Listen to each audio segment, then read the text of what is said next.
ఇవాళ మన వీడియోస్లో అంతా కూడా కార్ డిప్లొమసీ అని చెప్పాలి. ఉదయం వీడియోలో పుతిన్ గారి కారు అంటే మోదీ గారు పుతిన్ కారు ఎక్కడం, తరువాత చూశారు అనుకోండి మోదీ గారు చైనా రీచ్ అయినప్పుడు జీ జింగ్పింగ్ గారు పంపించిన కార్. మరి ఇంకొక కార్ రైడ్ కూడా ఉంది కదా, అలాస్కాలో డొనాల్డ్ ట్రంప్ వ్లాదిమిర్ పుతిన్ వీళ్ళు చేసిన ఒక కార్ రైడ్. దీని యొక్క ప్రతిఫలము ఏమిటి? ఇవాళ మీరు అమెరికాలో చూశారు అనుకోండి, ఇప్పుడు డొనాల్డ్ ట్రంప్ గారు ఉన్నారు చూసారా, ఒక పెద్ద ఉత్తరం రాశాడు. ఎక్కడ ఎక్స్ ప్లాట్ఫామ్లో అమెరికా ప్రజలను ఉద్దేశించి ఈయన ఒక మెసేజ్ పెట్టాడు. పచ్చి అబద్ధాలు. ఎలాంటి అబద్ధాలు అంటే మీకు వాళ్ళ నిపుణులు, ఇప్పుడు మోదీ గారు పుతిన్ జీ జింగ్పింగ్ ఒక దగ్గర ఉండే ఫోటో దానిని చూపించి అమెరికా యొక్క ఫారిన్ పాలసీ ఫెయిల్యూర్ ఇది.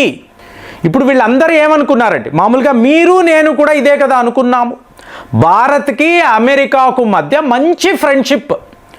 అంటే ఎప్పుడు కూడా అమెరికా అన్నప్పుడు పాకిస్తాన్ యొక్క ఫ్రెండ్లీ కంట్రీగా చూస్తాం. ఇప్పుడు 1965 అనండి 1971 వార్, వాళ్ళు పాకిస్తాన్ వైపే నిలబడ్డారు. వాళ్ళ ఆయుధాలు, విమానాలు, నౌకలు ఇవన్నీ ఇచ్చారు కదా. కాబట్టి మనము ఎప్పుడూ కూడా అమెరికాను ఒక ఫ్రెండ్లీ కంట్రీగా చూడలేదు. కానీ మీకు అమెరికాలో వచ్చిన మార్పు, ఫారిన్ పాలసీలో వచ్చిన మార్పు ఏంటి? భారత్ ఇంత పెద్ద ఒక డెమోక్రసీ, ఇంత పాపులేషన్, ఒక అతిపెద్ద మార్కెట్, దీనిని విడిచిపెట్టి మనం ఇంకా ఈ పాకిస్తాన్ని ఇలాగ మొయ్యడం ఏంటి? ఇది తప్పు కదా. కాబట్టి మనం భారత్కి ఫ్రెండ్లీ కంట్రీగా మారాలి. ఇది బారక్ ఒబామా అనండి, తరువాత వచ్చిన మీకు ట్రంప్ కూడా ఇదే ఆలోచించాడు. జో బైడెన్ కూడా ఇలాంటి, అంటే ఇండియాతో శత్రుత్వము అనేది ఉండకూడదు, ఇది ఫండమెంటల్ విషయం అండి. ట్రంప్ కూడా ఇలాగే ఆలోచించేవాడు. ఇప్పుడు రష్యా యుద్ధం అన్నప్పుడు దీన్ని ఏదో ఒక రకంగా మీరు ఎండ్ చెయ్యాలి. చేసి రష్యాపై ఉన్న శాంక్షన్స్ అంతా ఎత్తివేసి మళ్ళీ రష్యాతో ఎప్పటిలాగే మీరు స్నేహపూర్వకమైన వాతావరణం, సో దట్ ప్రపంచంలో యుద్ధాలు ఉండవు. ఇది కదా ఆలోచించాలి. మళ్ళీ మీరు చైనాను ఐసోలేట్ చేయాలి. ఎందుకు? చైనా పాపమే ఈ ప్రపంచము ఇలా ఉంది. అది కోవిడ్-19 అనండి, లేదా వాడి యొక్క ఈ ట్రేడ్ అంటే మీకు డంపింగ్ పాలసీ, మీకు చీప్ ప్రోడక్ట్స్, సో ఇదంతా చైనా నుంచే రావడం. కాబట్టి ప్రపంచము చైనాను ఐసోలేట్ చెయ్యాలి. ఇది కదరా మన ప్లాను, డొనాల్డ్ ట్రంప్ ఇది కదా మనం ఆలోచించాము, ఇలా కదా నువ్వు చెయ్యాలి. ఫ్రెండ్స్, ఒక స్టేజ్లో చైనా వాళ్ళకి ఎలాంటి భయము అంటే, ఈ భారత్ అమెరికా మధ్య $500 బిలియన్ డీల్ కుదిరితే వీళ్ళు బాగా క్లోజ్ అయిపోతారు. సో ఇంత క్లోజ్గా ఉన్నప్పుడు ఖచ్చితంగా ఇది చైనాకు ఇది చాలా పెద్ద దెబ్బ, ఇలా జరగకూడదు. వాళ్ళు ఎన్నోసార్లు కోరుకున్నారు, చాలా రకాలుగా ప్లానింగ్ చేశారు. ఇవాళ ట్రంప్ యొక్క అతిపెద్ద బ్లండర్ చైనాలో పండుగ. అమ్మయ్య, ఇతను భారత్ను శత్రుదేశము అన్నాడు, 50% టారిఫ్ అన్నాడు, ఇక మనము బతికిపోయాము. అదే మీకు అమెరికా నిపుణులు అంటున్నారు, నువ్వు చెయ్యాల్సిందేంటి, చేస్తున్నది ఏమిటి? ఇవాళ భారత్ను శత్రువు అన్నావు, సరే చైనాను కూడా మళ్ళీ నువ్వు ఎనిమీ కంట్రీ అంటున్నావు, వాళ్ళ మీద 200% టారిఫ్ అన్న, ఏంటి నువ్వు సాధించేది ఏమిటి? ఫ్రెండ్స్, ఒక విషయం అండి, ఒకవేళ ఈ ముగ్గురు కలిసిపోయి రిగ్ తరువాత 20 దేశాలు, సో మీరు ఇక్కడ చూడాల్సింది వెస్టర్న్ కంట్రీస్, బ్రిక్స్, ప్రపంచంలో 4 అతిపెద్ద దేశాలు, మీకు 3 దేశాలు ఇక్కడ కలిసిపోయాయి చైనాలో, ప్లస్ ఈ గ్రూపులో 20 దేశాలు. వీళ్ళు ఈ డాలర్ అనబడే ప్రక్రియను లేకుండా చేద్దాము, యాంటీ అమెరికా క్యాంపెయిన్ అనేది తీసుకొద్దాము, అమెరికా పతనము ఖాయముని అన్నారు అనుకోండి, మీకు అమెరికా చరిత్రలో పరమ చెత్త అధ్యక్షుడు ఎవరు అంటే డొనాల్డ్ ట్రంపే. సో ఇలాంటి ఒక చెడ్డ పేరును ఇతను ఇవాళ మూట కట్టుకుంటాడు. దాంతో ఎక్కడా లేని భయం. ఇప్పుడు నాకు అర్థమైనది ఏమిటి అంటే, డొనాల్డ్ ట్రంప్ అంటేనే పెద్ద తప్పులు చేస్తాడు, చాలా పెద్ద తప్పులు చేసి ఆ తప్పుల నుంచి బయటపడడానికి శతవిధాల ప్రయత్నాలు చేస్తూ ఉంటాడు. ఇది ఇతని క్యారెక్టర్. అంటే ట్రంప్స్ చికెన్స్ అవుట్ అని ఇవాళ అందరూ మాట్లాడుతున్నారు. ఏదో ఒక రకంగా ఎస్కేప్ రూట్ వెతికి తప్పించుకుందాము, ఇది ట్రంప్ యొక్క తీరు. సో ఇవాళ ఇతను చేసిన అతిపెద్ద తప్పులు ఏమిటి? భారత్తో శత్రుత్వము, రష్యా యుద్ధాన్ని ఆపలేకపోవడము, చైనాను ఐసోలేట్ చేయడంలో టోటల్గా ఫెయిల్ అవ్వడం. సో ఇలా చూశారనుకోండి, ఒక పెద్ద ఉత్తరం రాశాడు. అసలు భారత్తో మనకు ఉండే వ్యాపారము చాలా చాలా చిన్నదండి. అంటే పచ్చి అబద్ధాలు అన్నమాట. ఎలాంటి అబద్ధాలో చూడండి, చాలా చిన్న వ్యాపారం అండి. కానీ వాళ్ళు మాత్రం మనల్ని ఎంతలా ఎక్స్ప్లాయిట్ చేస్తారు అంటే, వాళ్ళని అందుకే కింగ్ ఆఫ్ టారిఫ్స్ అని అంటాను. ఎంతెంత ట్యాక్సులు మన పైన విధిస్తారు, ఎలాంటి వ్యాపారం మనతో చేస్తారు, మనము మాత్రం ఏ వ్యాపారం చేయలేకపోతున్నాము. అమెరికా యొక్క ప్రెజెన్స్ అనేది భారత్లో చాలా చాలా తక్కువ.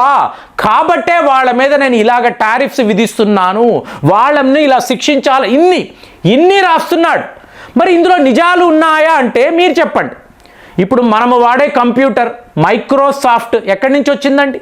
ఇప్పుడు మీరు చూస్తున్న యూట్యూబ్, గూగుల్, యూట్యూబ్ ఎక్కడి నుంచి వచ్చింది? అలాగే మన ప్రజలు తాగుతున్న కోకోకోలా, పెప్సీ, చికెన్ ముక్కలు, మెక్డానల్డ్స్, కేఎఫ్సి, ఇలా చెప్పుకుంటూ పోతే ఫేవరెట్గా వాడుతున్న ఐఫోన్లు ఇవన్నీ అమెరికావే కదా. మరి ప్రోడక్ట్స్ అన్నాం, ఓకే, ఒక పెద్ద డీల్ వేద్దామండి, సో మంచి వ్యాపారం చేసుకుందాము అనుకున్నాం. మరి నీ వద్ద మంచి ప్రోడక్ట్లు ఉండాలి కదా. కోకోకోలా, పెప్సీ ఏమైనా మంచిదా? ఆరోగ్యానికి మంచిదా? కేఎఫ్సీలు, మెక్డానల్డ్స్ మీ ఆరోగ్యాన్ని మెరుగుపరుస్తాయా? లేదు కదా. ఓన్లీ నువ్వు నీ దేశాన్ని ఒక డిజిటల్ వరల్డ్గా చూస్తున్నావు, నువ్వు టెక్నాలజీ బేస్డ్గా ఉన్నావు. నీ వద్ద దినసరి సరుకులు అన్నప్పుడు ఒక కెలాస్ అంటావు. ఈ కెలాస్ తినడం వలన ప్రజల ఆరోగ్యాలు ఎంత దారుణంగా ఉంటున్నాయి. నీ దేశం నుంచి వస్తున్న ఈ జాములు అను, లేదా ఈ డైరీ ప్రోడక్ట్స్, నువ్వు అమ్ముతున్న ఈ ఫుడ్ సెగ్మెంట్ మీరు చూసారనుకోండి, ఏది కూడా మన ఆరోగ్యాన్ని నిలబెట్టేది కానే కాదండి.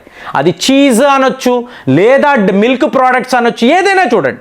అమెరికా నుంచి వస్తున్నవి మీకు స్టాండర్డ్సే ఉండవు. సో దాన్ని రెగ్యులర్ బేసిస్లో మనం కన్జ్యూమ్ చేస్తే మన హెల్త్ అనేది పాడైపోతుంది. సో ఇప్పుడు ఏం చేస్తున్నాడు? మరీ చెత్త ప్రోడక్ట్స్, జెనెటికలీ మాడిఫైడ్ ఈ సీడ్స్ను తీసుకొచ్చి అమ్ముతాను, సో ఈ ద్వారా మీ రైతులు బెనిఫిట్ అవుతారు, ఈ ప్రోడక్ట్స్ని మీరు ఫుడ్గా కన్వర్ట్ చేయండి, ఇవన్నీ మాట్లాడితే మనం నో అన్నాం. ఆబ్వియస్గా నో అంటాము కదా.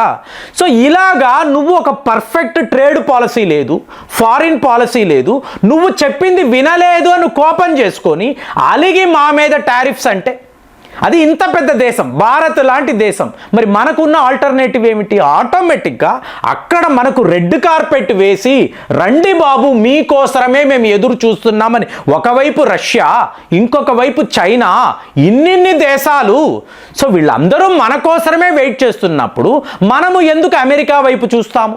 అవసరమే లేదు. నీ వద్ద ఎటువంటి మంచి ప్రోడక్ట్స్ లేనప్పుడు నీతో వ్యాపారం మేమెందుకు చెయ్యాలి? అయినా కూడా ఒక స్టేజ్ వరకు చేసాము కదండి. ఇప్పుడు మీరు డిఫెన్స్ రంగము అన్నారనుకోండి, అపాచీ హెలికాప్టర్స్ అమెరికా వాళ్ళ వద్దే కదా, ప్రిడేటర్ డ్రోన్స్, మళ్ళీ మీకు ఎన్నో పరికరాలు, ఎంతో టెక్నాలజీ అమెరికా వాళ్ళ వద్దే మనము తీసుకున్నాం. సో అదంతా మీకు డొనాల్డ్ ట్రంప్కి నాలెడ్జే లేదు. ఇతనికి అటువంటి డేటా, స్టాటిస్టిక్స్ ఇవన్నీ ఏమీ తెలియదండి. నోటికి వచ్చిన అబద్ధాలు చెప్పడం. సో ఇవాళ చైనాలో వీళ్ళు కలవడము అతను మీకు తట్టుకోలేకపోతున్నాడు. కాబట్టి నేను వీళ్ళ అంతు చూస్తాను, మా డాలర్ని ఎదిరిస్తారా, అమెరికా లాంటి దేశంతో శత్రుత్వం, ఇన్ని మాట్లాడుతున్నాడు. కానీ లోపల తెలియని భయం. ఇక్కడ చూడండి ఫ్రెండ్స్, మోదీ గారు జపాన్ వెళ్ళారు అని అన్నప్పుడు వార్తలు వస్తున్నాయి. జపాన్ని మెల్లమెల్లగా బ్రిక్స్ గ్రూపులోకి తీసుకువచ్చేస్తే ఏమవుతుందండి? చైనా, భారత్, జపాన్, మళ్ళీ రష్యా, అంటే మీకు ప్రపంచంలో అతిపెద్ద ఆర్థిక విధానాలు. జపాన్ కూడా చాలా టాప్ 5లో ఉండే ఒక జీడిపి కదా, వాళ్ళు కూడా భారత్తో కలిసిపోతే పరిస్థితి ఏమిటి?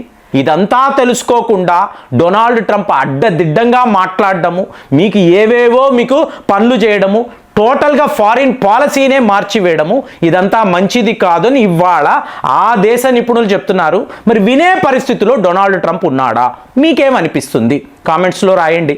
మళ్ళీ వచ్చే వీడియోలో కలుద్దాం. జై హింద్.